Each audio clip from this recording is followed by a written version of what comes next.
मारूफ तजियाकार नजम सेठी ने कहा है कि फॉरेन फंडिंग केस में तहरीक इंसाफ पर पाबंदी लगाना तो मुश्किल होगा, लेकिन मैं इमरान खान के नाअहल होने की अभी से पेशगोई कर रहा हूं।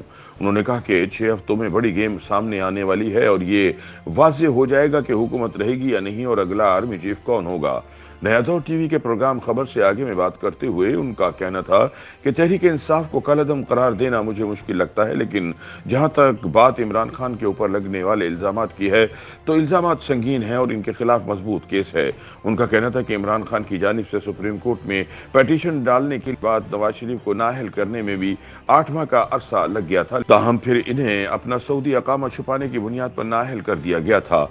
लेकिन इस केस में सुनाया जाने वाला फैसला इंसाफ पर मबनी नहीं था, बल्कि इंसाफ के साथ ज्यादती की गई थी। उनका कहना था कि नवाज शरीफ की नाअहली खत्म करने के लिए अब सिर्फ एक रास्ता है और वो ये कि पार्लियामेंट ताहयात नाअहली का कानून तब्दील कर दे।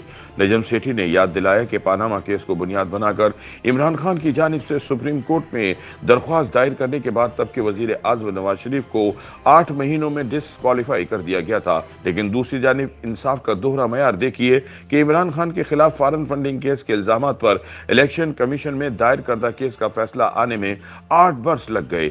उनका कहना था कि अब भी कोई पता नहीं कि फॉरेन फंडिंग केस का फैसला आने के बाद इमरान खान के खिलाफ शुरू होने वाली कार्रवाई को मुकम्मल होने में कितना अरसा लग सकता है।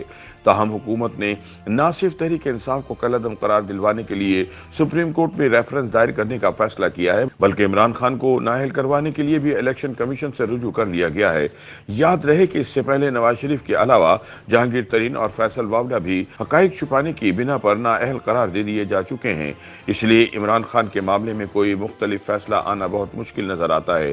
सीनियर तजियाकार ने कहा कि सुप्रीम कोर्ट के लिए बहुत मुश्किल होगा कि 3 मरतबा वजारत उज़्मा की कुर्सी पर रहने वाले पॉपुलर वजीर आजम नवाज शरीफ को सिर्फ एक अकामा जाहिर न करने की बुनियाद पर नाअहल करने के बाद इमरान जैसे शख्स को नाअहल करार न दे, जिसके खिलाफ इलेक्शन कमीशन ने वाज़ेह तौर पर 16 बैंक अकाउंट छुपाने की तस्दीक की है। उनका कहना था कि अब अगर इमरान भी नाअहल हो जाते हैं तो फिर दोनों पार्टियां पार्लियामेंट में बैठेंगी और आर्टिकल 62 और 63 के तहत सादिक और अमीन न रहने का कानून तब्दील करेंगी।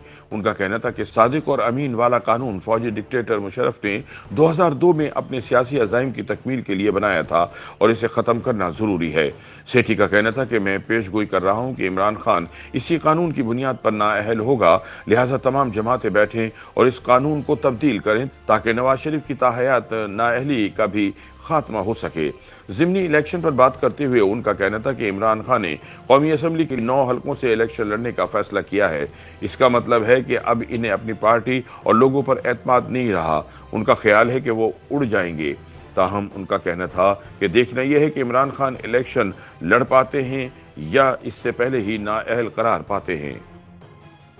YouTube पर गूगली न्यूज देखने के लिए youtube.com की सर्च बार में गूगली न्यूज टीवी टाइप करें। गूगली न्यूज के पेज पर सुर्ख रंग के सब्सक्रिप्शन वाले बटन पर क्लिक करना ना भूलिए। YouTube पेज पर अपलोड होने वाली वीडियोस से बाखबर रहने के लिए बेल आइकन पर क्लिक कीजिए। आपको हर नई वीडियो के बारे में नोटिफिकेशन मौसूल हो जाएगा।